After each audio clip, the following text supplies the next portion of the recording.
Hola amigos, my name is Leisha and I'm learning how to fear less and enjoy life. Today I'm having a Cuba mojito, or scratch that. I'm sharing a story about the time I went to Havana and sharing the mojito recipe I learned from the family that we stayed with.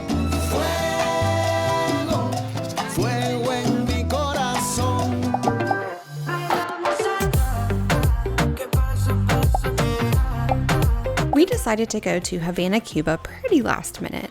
I usually plan trips a year or two in advance so I can save up, but back in 2017, you could fly to Cuba on Spirit Airlines for so cheap. Plus, the free carry-on they allowed could be packed pretty intelligently to last for the 5-day trip.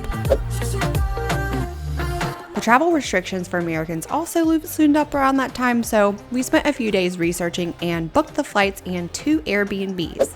Now, the first couple of nights, we decided to stay in this old colonial mansion. Airbnb, by the way, is the ticket if you are going to be staying in Cuba. In fact, if you go on my blog, I have a very detailed post with a ton of pictures on it that show this Airbnb mansion that we stayed in, and there's also a link to it.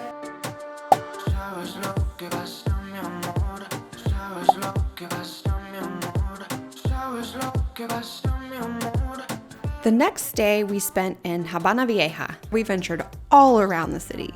We stopped in and out of cafes for a drink of water or a Cuban cafecito. We had the best time.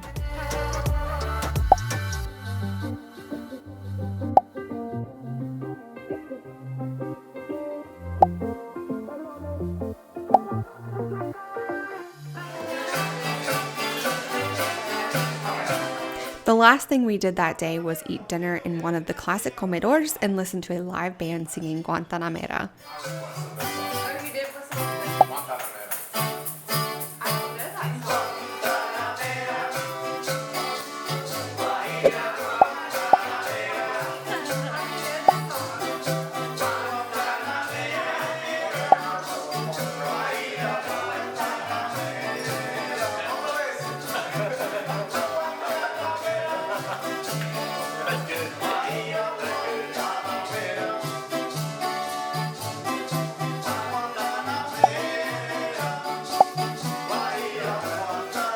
All right, moment of truth. Let's give this the old taste test here.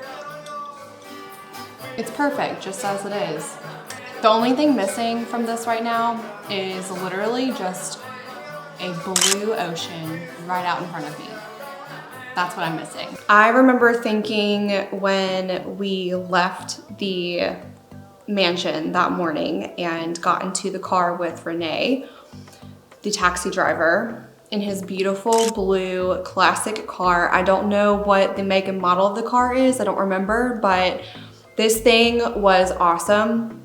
It had a wood steering wheel that looked like it had been cut out just from a straight tree trunk. It was beautiful. The biggest thing that the Cuban people really taught us while we were there was that you can do a lot with a little. I want to share these stories and these anecdotes from our time in Cuba just to remind you that if you're feeling like you don't have a lot, you don't have enough skills, you don't have enough money, you don't have enough time, try to take what you have, what you do have, and start building on that. Figure out how to use that and turn it into something beautiful. And although it might be tough and you have challenges, it's going to force you to start thinking creatively. The Cuban people were so creative, especially noticeable with the cars, right? I mean, Renee's steering wheel, the way that they were able to keep these cars in good working order after decades and decades, right? So use this time to be creative, to create something that you may not have originally intended on creating. That's exactly what I'm doing. And for those of you that are here, I appreciate you so much. I really do. I have not moved as far in like my subscriber goals as I would have hoped. I really want to be able to share my story to a lot more people, but you know, day after day, the people that do connect here, I'm so thankful for.